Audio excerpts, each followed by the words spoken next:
द्रुत गति में आगे चली महाप्रभु रथ निर्माण कार्य गतकाली नृसिंह चतुर्दशी में जंतागाड़ अनुकूल होगापर आज भोई सरदार द्वारा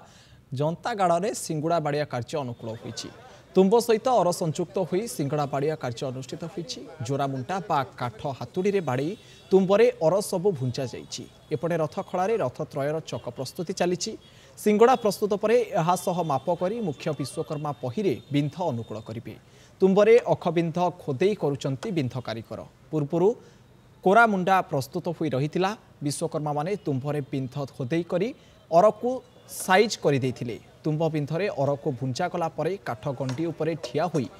कोरामुंडा साहाय्य अरर अन्य मुंडकु शक्त प्रहार दिया जाइथिला पही बिंधा कार्य पई जंता पट्टा तैयारी होईची रथत्रयर 11टी लेखाए गुज चौपट होईची विश्वकर्मा माने गुज कुकुड़ा जलजंत्र तीख गुज काठ काटुचंती।